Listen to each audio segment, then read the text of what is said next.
Mercredi 22 juillet 2026. Un important incendie fait rage au sud-ouest de la France, ravageant 42 000 hectares avec lui. 10 jours plus tard, le feu est contenu et les pompiers espèrent le maîtriser prochainement. Bonjour et bienvenue dans ce nouvel épisode de The French Academy sur l'actualité française. Aujourd'hui, grâce aux informations, nous allons étudier le français et apprendre du nouveau vocabulaire lié aux méga-feux, aux évacuations ainsi qu'au retour progressif des habitants chez eux.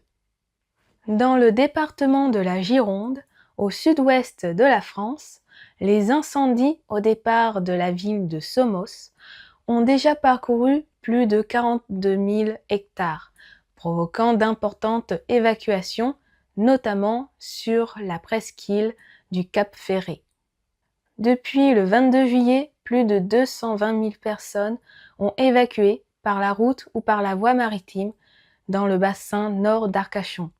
La préfecture avait organisé une évacuation progressive, village après village, vers le parc des expositions de Bordeaux. Ces derniers jours, dans les rues girondines, la vision d'horreur de la lueur rouge des flammes et des fumées noires dans le ciel rappelle constamment l'existence du méga-feu à proximité.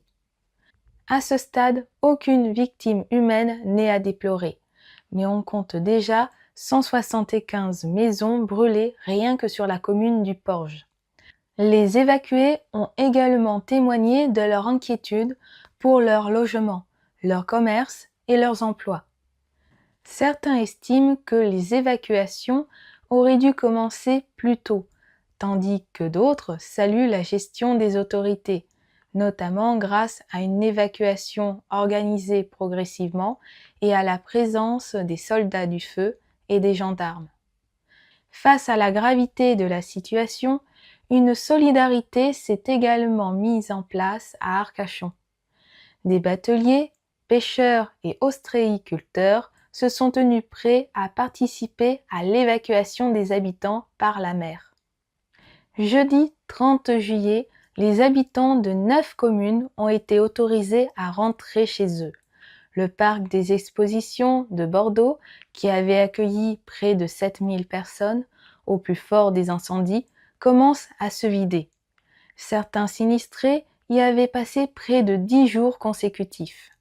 Au total, 144 000 habitants sont désormais autorisés à regagner leur logement, notamment dans les communes proches de Bordeaux.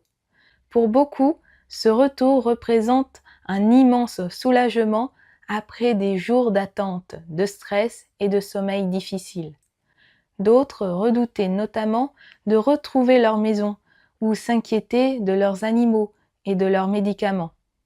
Le séjour au parc des expositions aura aussi été marqué par une forte solidarité entre les évacués. Certains ont aidé des personnes âgées ou isolées. Quelques-uns se montrent même nostalgiques au moment de partir, ayant trouvé dans ce lieu une présence et un soutien qu'ils n'avaient pas forcément au quotidien. Après plusieurs jours d'incertitude, les retours à domicile commencent donc progressivement en Gironde. Une étape qui marque la fin de l'attente pour ces sinistrés, mais qui reste profondément liée aux conséquences de ces incendies. C'est tout pour aujourd'hui. Merci d'avoir suivi cet épisode consacré à l'actualité française.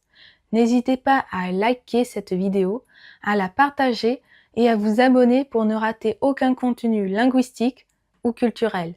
Quant à moi, je vous dis à bientôt dans une prochaine vidéo. Au revoir!